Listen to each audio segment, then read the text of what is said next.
first part is going to be looking at Dao De Jing and its relationship with self-improvement. We've been doing these meetups on self-improvement. And the question would be, how does the Taoist approach differ from other approaches to self-improvement? Self-improvement is a very large idea which operates in multiple cultures. How does it? So that's one topic. And the second topic is an open mic for people to talk about their favorite self-improvement book. So tentatively, what I'm planning to do is do the first part, then do the breakout rooms about it. And then when we come back, we will go ahead and talk about the books. And at that point, we can play it by the ear of saying how many people want to do the books. We can always do that anytime. So we will play the amount of time we give for each. I'll take a vote on it. We'll do some of each for sure, but the proportion we'll do on the vote after we come back from the breakout rooms. All right, so let's see, it is 9:03. So let me get started. All right, let me see. Joe, can I make you the co-host and help with letting people Absolutely. in? Absolutely. Please Okay. do. Thank you. Thank Appreciate you. That. All right. Okay. Welcome everybody to 52 Living Ideas. Today's a Friday, so it's a self-improvement Friday. And it's May, so we've been studying Dao De Jing. Now what we're going to do is to see what is the approach of Dao De Jing to self-improvement. What can we learn from the Taoist philosophy? Self-improvement applies to every culture. Every culture has its own ways of doing this. We're going to try to explore what Dao De Jing does. After which we're going to do breakout rooms. When we come back, we are going to do the piece about people sharing their own favorite self-improvement books. They don't have to be connected with Taoism, or continuing to talk about Taoism in self-improvement. We'll take a vote and we'll decide on proportion of that. Okay, so that's the plan. So let's get started. So I want to do this in a very interactive way. There are people who have been applying Taoism to their lives for a lot longer than I have been doing. But I'm trying to immerse myself into Dao De Jing. That's how I operate. I'm trying to take in as much as possible, trying to connect it to as many things. We looked at comprehensivism and say, okay, what's the relationship between comprehensivism and Taoism? Today we are saying, okay, what is the relationship between self-improvement and Taoism? I wanted to do something on Taoism in future, but I didn't have time for that. So that was also interesting. But by looking at a philosophy from all these multiple angles, you end up learning more about the concept itself and about the philosophy. So that's what we are trying to do here, okay? So let me open it up for anybody who wants to share, how has Taoism or Dao De Jing helped them with their self-improvement? And what is that approach?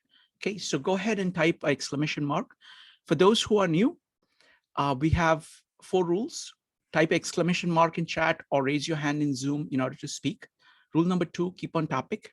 Today we're talking about, currently we're talking about application of Taoism to self-improvement.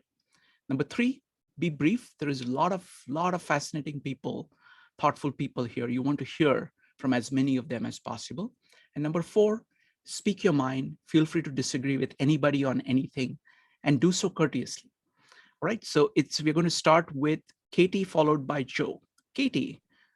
One of the passages I really liked, they said, be kind to they said, be kind to the kind and then be kind to the unkind. So I think that's for self-improvement. It's always not just being kind where it's easy. I think like the Bible a little bit has the kind of the turn the other cheek mentality, but I think this was also a nice way of presenting kind of a similar idea. Wonderful. Thank you, Katie. Joe, what do you think? I mean, it's given me a new perspective on nature, on how to think about nature in general. But the most important thing, I think thus far, is the idea that I was always looking at things being balanced per se, as opposed to things being fluid and in a flow.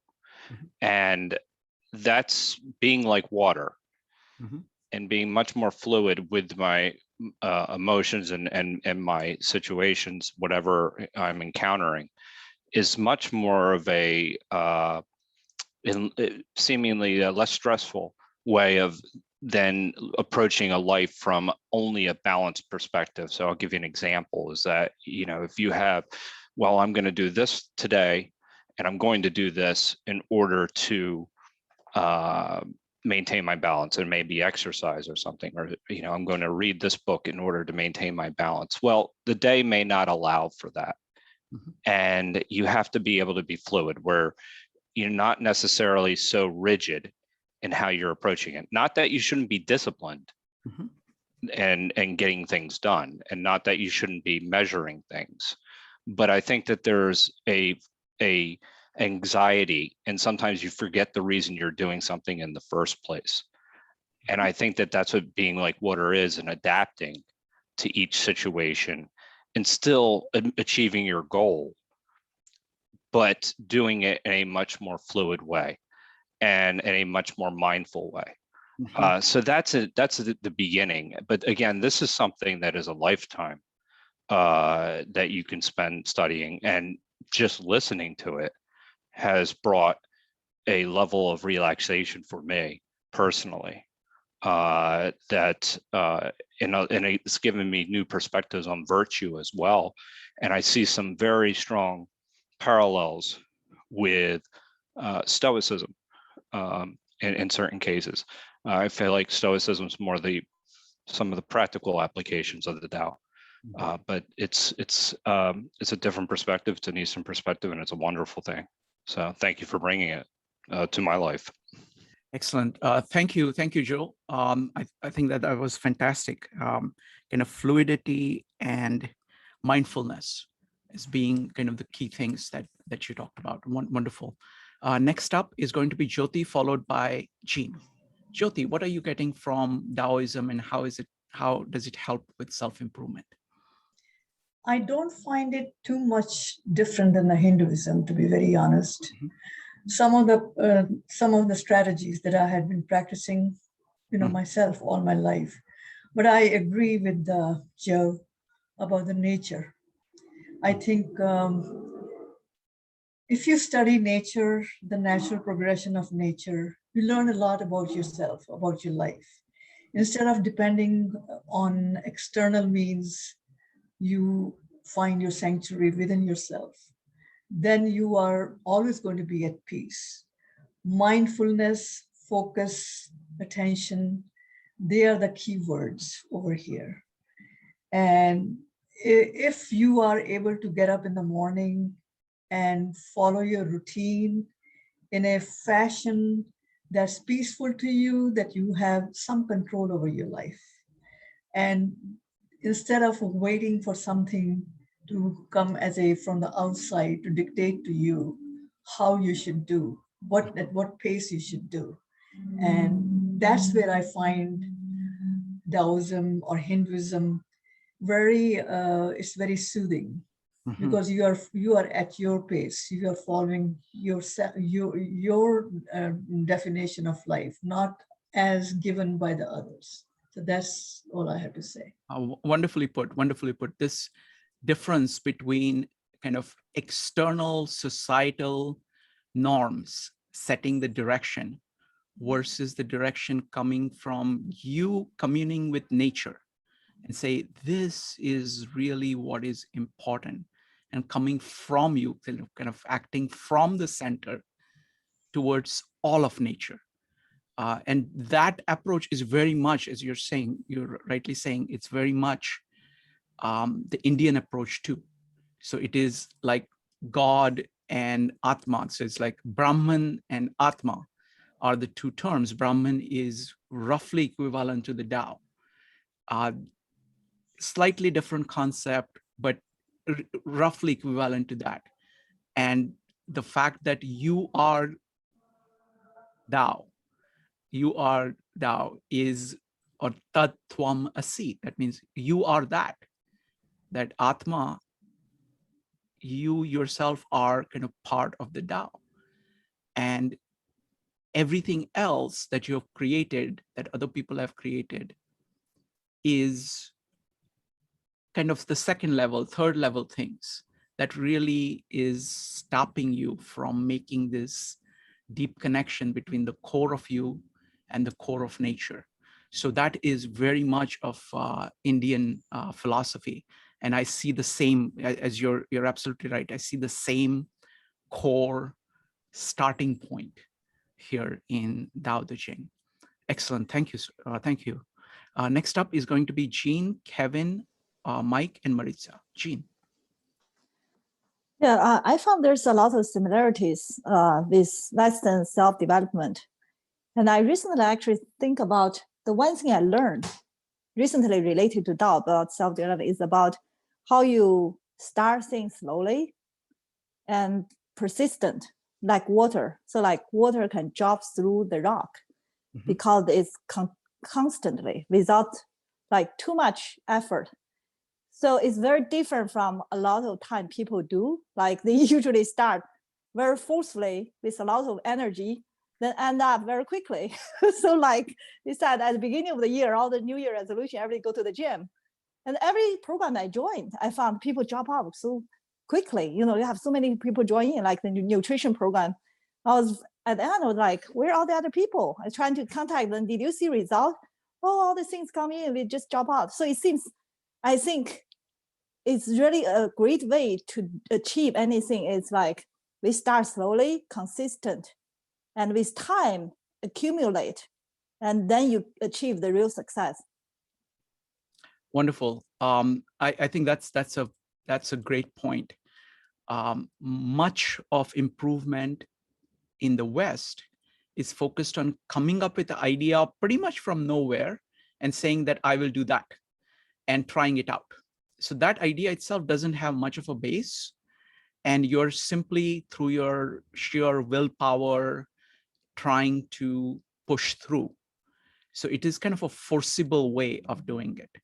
Whereas the Taoist way that Lao Tzu is talking about is to listen closely to nature and to yourself and act along the lines of nature, which are sustainable, which gives you the compounding results of those actions, and which have a very stable and persistent base.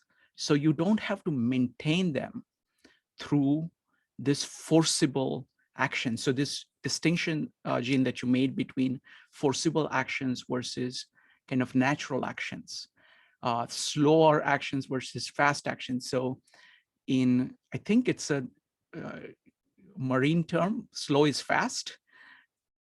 If you actually work the basic movements slowly, that's how you become fast.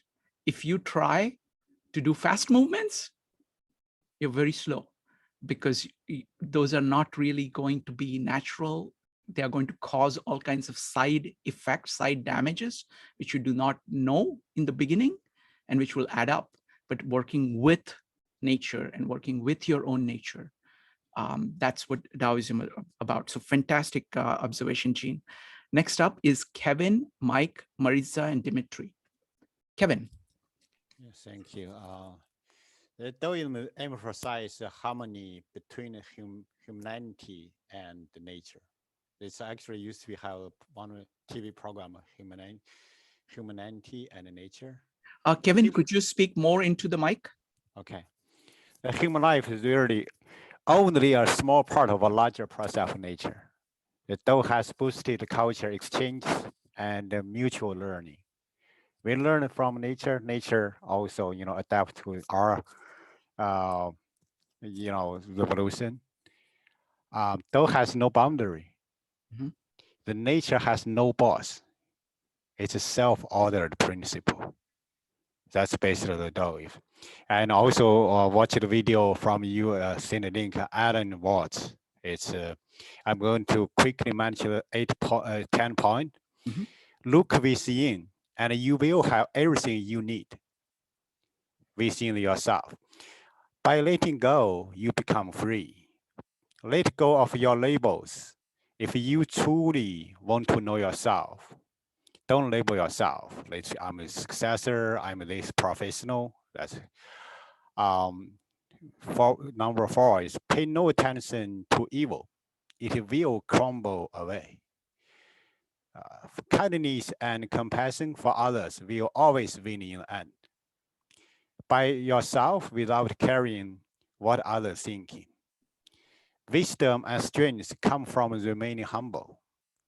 Change is inevitable, so embrace it, even if it seems uncomfortable. 9 is learn to follow first you ever wish to lead. 10, always go with the flow like water.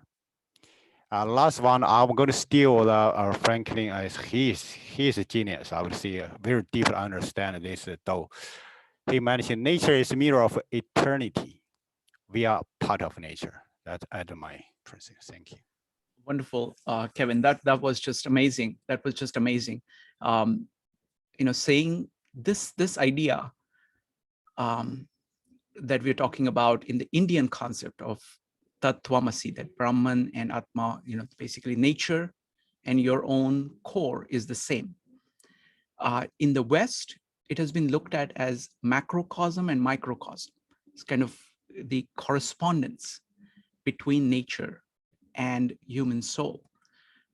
There was a lot of that's the core idea. It's that's the similar idea in the West on that. And Kevin, that was great because there was a great way of spanning all the implications. So thank you. Next up is Mike, Maritza, and Dimitri. Mike. Yeah, Shrikant, thanks to you in these meetups, I've had a chance to revisit Taoism, something I was really about 8 years ago as a Taekwondo student. And I remember struggling physically on the mat. And the master who was teaching me was really into Taoism. And he taught me a lot physically, but I still struggled with the contradictions, for example, that you read in the Tao, the hard is the soft, and all these things. And one breakthrough for me is when I started to go to bed at night, knowing that when I woke up in the morning, those same contradictions were going to be there, that it was okay to actually struggle and go to bed at night, knowing that in the morning, you just go at it again. So it took kind of the angst or the feeling that I had to get something done today away, and just allowed me to get back into the process the next day and just continue down that road. I found it very, very helpful in a self-improvement aspect. Wow, thank you. Thank you. That persistence, right, of reality and persistence of our own experience of it.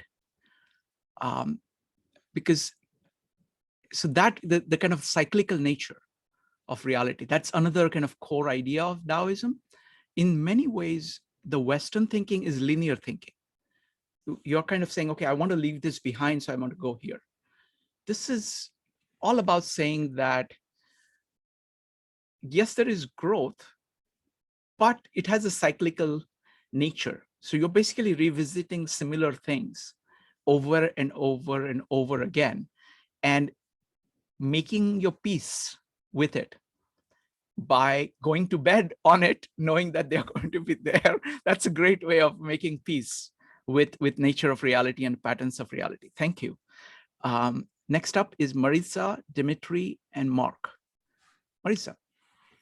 The more I read of the Tao and these poems, the more I hear that, you know, we need to give up any idea of control. Like, and I really, for me, what speaks to me is this concept of the continuing reminder of the fact that things are not black and they're not white, that there's somewhere in between, and that, you know, it's only through this letting go, surrender, like the concept of surrender and being strong but not stiff it's just an enticing concept to me, that it allows me to see things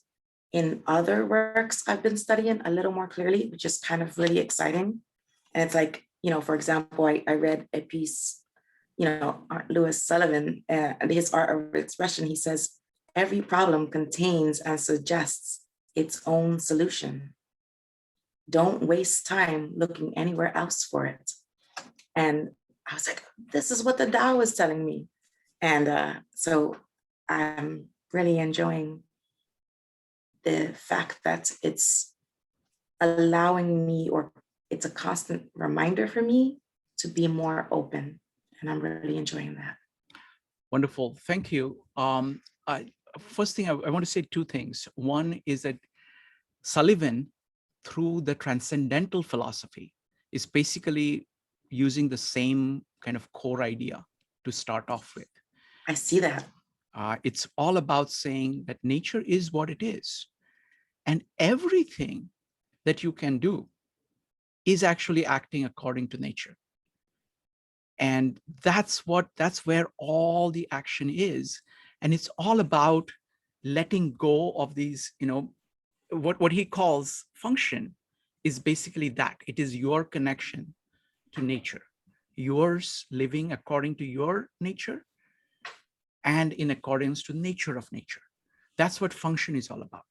Everything that human beings make, they make in order to do that.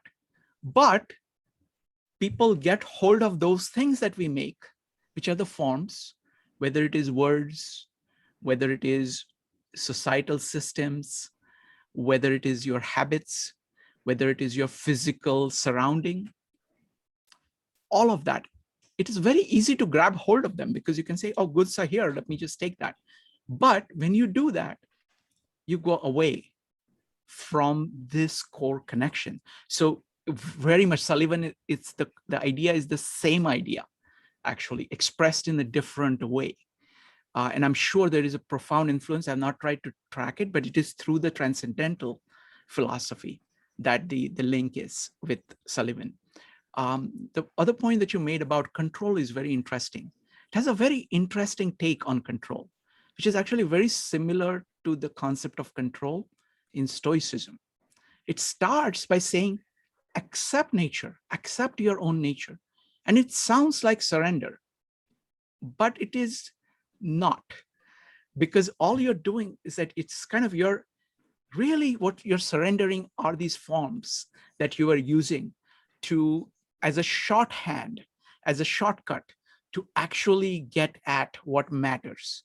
No, that's exactly right. I agree, Shrikant. I was thinking that this feels like this is the foundation upon which Stoicism was built.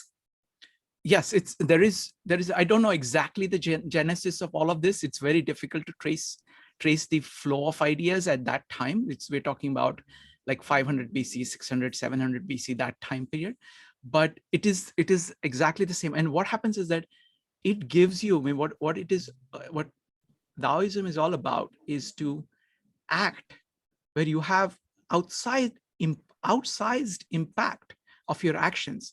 So look for small actions that cause tremendous impact. And the way you do that is to act in accordance with nature. So it seems like the action goes down, just like the point that Jean was making, that, okay, you're not setting all these goals. I have to do this, all these resolutions out of nothing, but you're kind of listening to your body, listening to everything around you, and then choosing ways which are most effective. So it's a very different way of doing the control.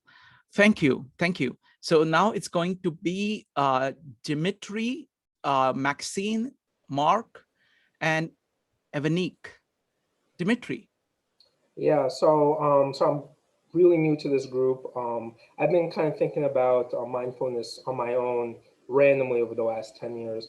But for the past, what is it, 27 minutes of listening to conversations of descriptions of natures, I'm also a pragmatic person. So in my mind, I close my eyes, try to think, okay, when I close my eyes and think of nature, what do I see?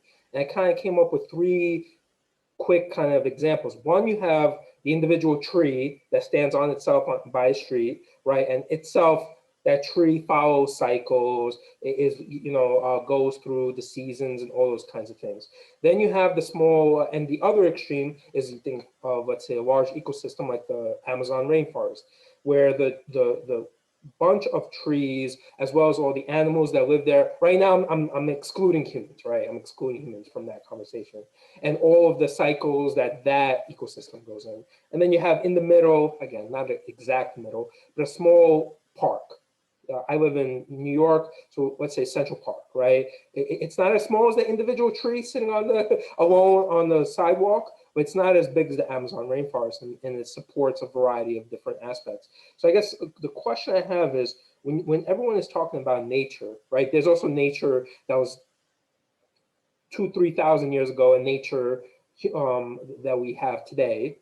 Unfortunate, but it is a reality that we can't really change. So when you guys are referring to nature, can you elaborate on if it touches on any of those three examples? Yeah. Sure. I'll go ahead and do that. Thank you. Great question. So Taoism, I would add one more thing to this. So there is kind of the individual tree. I would add two things. There is individual tree, there is a park, there is the Amazon ecosystem, right? I will add two things to it. On one side, it is you as a person. That is also considered as part of nature in Taoism. And the second one is like universe, which is everything that includes all of these things. So the way in which Taoists think is that they are thinking of nature as universe. And they're trying to say Tao is the way in which universe works. It works through the ecosystem, it works through the park, it works through the individual tree, it works through you, it works through every part of you.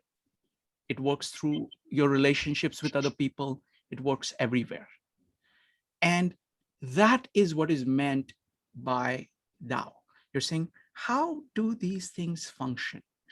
And what it is saying is that if you understand their nature and work with them, that is a way not only to be effective, but right, moral, self-sustaining, the best thing you can do. So the concept of Tao is the concept of the way of nature across all levels, right down to the minute atom, to the cell, everything. And the next step is to say, I will try my best to listen to it and to act in accordance to it within myself, amongst people, amongst the physical environment, and in the universe. So it's a scalable idea. Thank you. Great, fantastic question, Dimitri. Thank you. Next up is Maxine, Mark, and Evanique. Maxine, go ahead. I may be on the wrong path, but this is what I got out of it. Your smile is the mirror of your life. And you are in charge of it. You can't worry about the opinion of other people. You have to be true to yourself. And you have to take your own, you have to have your own actions. You can't sit back and wait for the world to come to you. You have to get out there and balance your life. And I love the bit about vinegar. And the one person tasted it and it was awful. And the other person, well, that's the way life is. You have to get out there and Don't pay attention to the bad taste of vinegar. See, what can I do? Could I add a little sugar to make it better?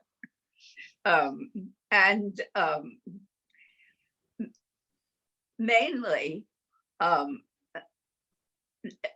you think I'm on the right track of this Taoism? Okay, wonderful. Fantastic question, Maxine. Thank you. So what I would say is that the place where you see this very clearly, this approach, is when they compare sage to a child. See, a child is simply trying to live. It really doesn't, care too much.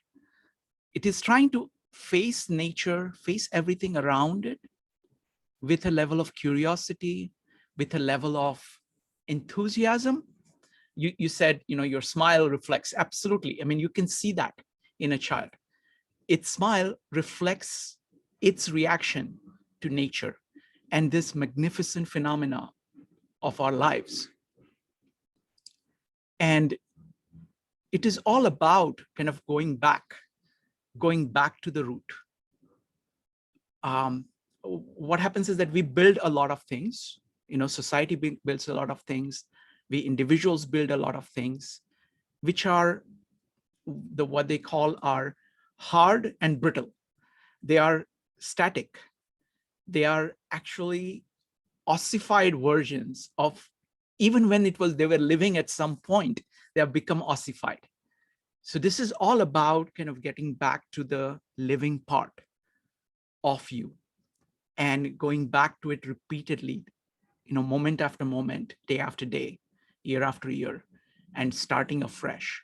So child is the way in which they they describe the sage or a wise soul, where the wise soul is able to deal with life, but he or she does that just like a child from the core, reworking everything. So absolutely, you're absolutely on the right path. Next up is Mark, followed by, I don't know who. So Mark.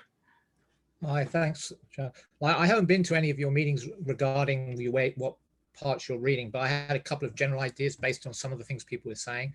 I think Michael mentioned martial arts. Yeah, I practice several styles, and I think one thing you'll find very common to effective fighting is it's much easier to overcome an opponent if you don't directly resist their force. Be aware of their balance, take it away from them, redirect their attack, to evade their attack. These are all lessons for life. The art of war makes a lot about that sort of thing. Also, the idea about pushing against the universal flow. I think a lot of people have raised this. This is a central tenet of Taoism, from my opinion. But one thing I haven't heard people mention is it's like that concept that you can force through to a goal. But what Taoism will say is, yes, but there will be unexpected consequences if you're doing it against the Tao. You may get what you think you wanted, but there will be side effects. One of the metaphors I've heard is like moving through water with barely a ripple is much more efficient than churning up the water as you go. And lastly, I think somebody else mentioned this too, that I actually started with Taoism before I moved on to Buddhism, and there's a lot of similarities there. The idea of embracing the nature of things as they are without judging them, I think, is also very central to both philosophies. Thank you. Wonderful. Thank you, Mark. And what I hope to do is that I want to pursue these similarities and differences in detail. What I'm doing is I'm trying to see the distance between the Eastern ideas and Western ideas is very large. So the path that I've chosen is to focus on Dao De Jing to start with, do kind of a number of meetups so people get a sense of what it is. And then I want to add, Buddhism, I want to add the Indian philosophies, and I want to, bring it all, keep adding those things. But, you're right on everything. Thank you. And I look forward to your presentation on your meetup on mindfulness soon. So I'll be announcing it soon. it's going to be on one of the Mondays. I will be announcing it soon. Next up is Evanique. Yeah. So one of the things I got, and I just started studying it, like I think from your last meetup with the Greater Philadelphia Thinking Society is when I started looking at the Tao. So very new to it. But one of the things that I noticed is that the Tao has you look inside, as whereas I have a Christian background and we are always taught to look outside of ourselves. And one of the things about the Tao is like to trust yourself. Whereas Christianity, I guess this is a Western philosophy too, is that it goes against nature and it doesn't have you trust yourself. It says that, you know, you're sinful from birth, that you can't trust yourself, you know, the heart is deceitful above all else. All of those things are in the Bible. And in the Tao, it talks about if you don't trust yourself, who can you trust? You can't trust anybody, which is ironic to me, and it really freed me up in the past couple of days because it allowed me to see that, you know, like if I couldn't trust myself, well, why would I trust someone else who also has flaws over myself? So it was just very interesting. And I thought the point that Maxine brought up about the vinegar is it was very telling because vinegar can be very bitter, but it also has a lot of great properties. It's a great cleaner. It's a great natural cleaner. It, you know, it adds a balance in certain foods where you have to cut away at certain elements of the food. It's a great disinfectant. So even though like this vinegar, like somebody tastes the vinegar and it's bad, and other people can taste the vinegar and it smells, you can use these. It's like nothing is good or bad. It's how you use it. So I think those are just my thoughts, and that's what I've been getting out of it. Wonderful. Evanique, really appreciate this. I mean, this is what our meetups are about, of exposing people to different ideas where you can engage them. And what happens is that people bring their own context. Like, you know, for you, it is kind of the religious, the Western religious, you know, Christian context. And it's very interesting to be able to see kind of similarities and differences. And each of them is a very deep field. So we are going to do a series by Jordan Peterson on the Bible, where we're going to go through the concepts, because what happens is that even in the philosophy, all religions, unfortunately, and this applies to Taoism as much as all Western religions, the original thought on the religion gets kind of ritualized and ossified. You know, it becomes forms instead of function. So many times you kind of have to look deep into the original works to see what actually they meant, because there is a tremendous pressure to convert that into something that you can base a society on. So you're trying to get people to do certain things, and then the form of it becomes different. So it's difference between kind of religion and church, if you will. And all kinds of stuff happens. So I think there is tremendous value to kind of going back to, just like we're reading, you know, Dao De Jing, we're trying to focus on the original work. So, and I look forward to doing that for Bible as well. And hopefully something like Bhagavad Gita from the Indian tradition, and other things, to see what these things are, because these were first attempts of human beings to get a grasp of what is going on. You know, what is this world about? And they captured some things very, very deep. And those are extremely valuable. So thank you. All right, does anybody else want to talk about what they are getting from Taoism and self-improvement? Okay, so what we're going to do is that we're going to do breakout rooms for about 15-20 minutes to discuss this topic. I want to tell you that this entire month we are doing different meetups on it. We are approaching it through multiple angles.